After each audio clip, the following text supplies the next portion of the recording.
दोस्तों, हमारे देश में समय समय पर एक से बढ़कर एक ताकतवर और महान नेता आगे आते आए हैं। ऐसे ही महान नेताओं में से एक पूर्वोत्तर के मुख्यमंत्री सर्बानंद सोनोवाल जी भी हैं, जो कि आज के समय में न केवल आसाम में बल्कि अन्य राज्यों में भी जाने जाते हैं। आज सर्बानंद सोनोवाल आसाम के मुख्यमंत्री पद को संभाले हुए हैं और यहाँ तक पहुँचने के लिए उन्होंने कई सालों तक बहुत ही अधिक मेहनत करी।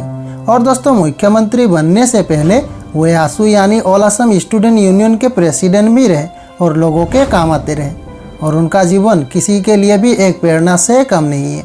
एक समय में एक फुटबॉल खरीदने के पैसे ना होने वाले सोनोवाल ने अपने मेहनत से खुद को इतना काबिल बनाया कि वो आज पूर्वोत्तर के मुख्यमंत्री पद को संभाले हुए हैं।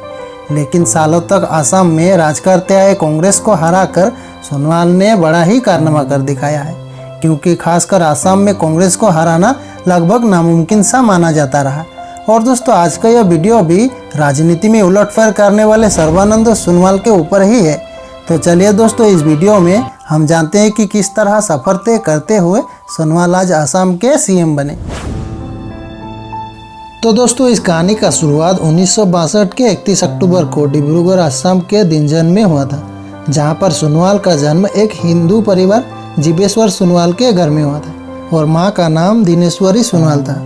और दोस्तों, सोनोवाल जी अपने शुरुआती पढ़ाई डिब्रूगढ़ के एक डॉनबॉक्स स्कूल से करी और हायर एजुकेशन यानी अपना ग्रेजुएशन डिब्रूगढ़ सरोजमल कानोई कॉलेज से कंप्लीट करी।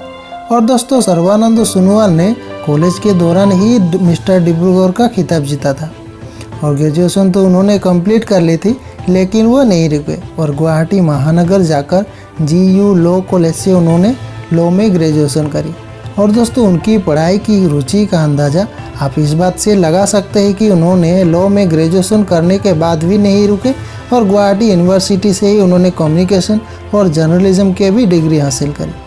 हालांकि पढ़ाई के साथ साथ वे राजनीति के साथ भी जुड़े हुए थे। साथ ही 1992 से 1999 तक सोनोवाल जी ऑल असम स्टूडेंट यूनियन के प्रेसिडेंट भी रह चुके हैं। और यह तो तय था कि इतना प्रतिभाशाली व्यक्ति होने के नाते उन्हें एक दिन अपना राज्य आसाम के बाहर को तो संभालना ही था।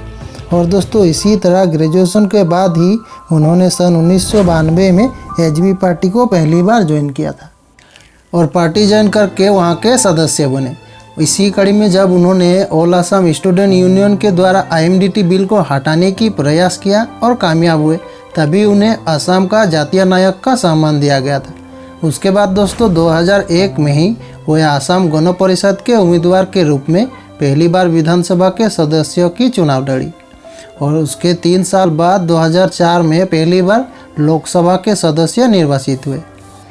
और दोस्तों, इसी तरह विधानसभा और लोकसभा के अंतर्गत ही उन्होंने मोरान जैसे इलाके से विधायक तथा डिब्रूगढ़ और लखीमपुर के MP रहे।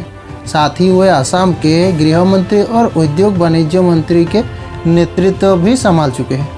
लेकिन AJP पार्टी में सोनोवाल का साथ इतना ही रहा, क्योंकि AJP पार्टी के असमानता के चलते उन्होंने सन 2011 में AJP पार्टी को छोड़ भारतीय जनता पार्टी का दामन थाम लिया।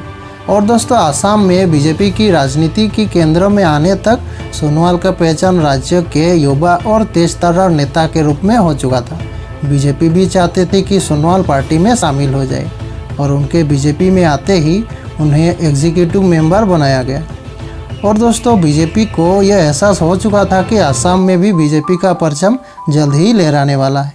आगे राजनीति की राहें उनके लिए खुलने लगी और सन 2012 और 2014 में 2 बार असम भारतीय जनता पार्टी के अध्यक्ष बनाया गया। 2014 के लोकसभा चुनाव में सोनोवाल को लखीमपुर सीट से जीत मिली।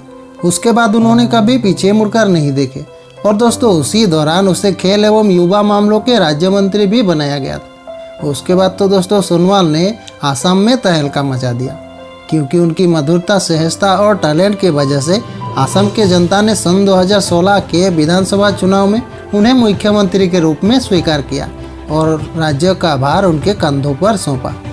हालांकि उस समय कांग्रेस को टक्कर देना BJP के लिए आम बात नहीं था, लेकिन सर्बानंद सोनोवाल की नेकी और ईमानदारी ने BJP को एक शानदार जीत दिलाई। इसी के साथ दोस्तों, जरा हम इनकी पर्सनल लाइफ के बारे में भी जान लेते हैं। बताया जाता है कि जब भी राज्य में कोई आपत्ति आती थी तो छात्र नेता के तौर पर सोनोवाल काम में ऐसे लग जाते थे कि कई दिनों तक घर नहीं आते। और दोस्तों यही कारण है कि वह आज तक शादी नहीं करे, क्योंकि जब भी उनके गांव में बाढ़ आती थी तो उनके पिता पंचायत सचिव होने के नाते लोग अपने तकलीफ़ें सुनाने उनके पास आते थे और इसका सर्बानंद पर काफ़ी असर पड़ा। यही एक वजह रही कि सर्बानंद समाज सेवा की तरफ आकर्षित हुए और बाद में समाज सेवा की रास्ते राजनीति को अपनाया। हालांकि आज के इस वीडियो में तो बस इतना ही था, लेकिन अगर आप इसी तरह के वीडियो देखना चाहते हैं तो कृपया हमारे चैनल को सब्सक्राइब करना ना भूलिएगा। उम्मीद करते हैं सर्बानंद सोनोवाल की यह लाइफ स्टोरी आपको ज़रूर ही पसंद आई होगी। मिलते हैं फिर नेक्स्ट वीडियो में। Thank you for watching.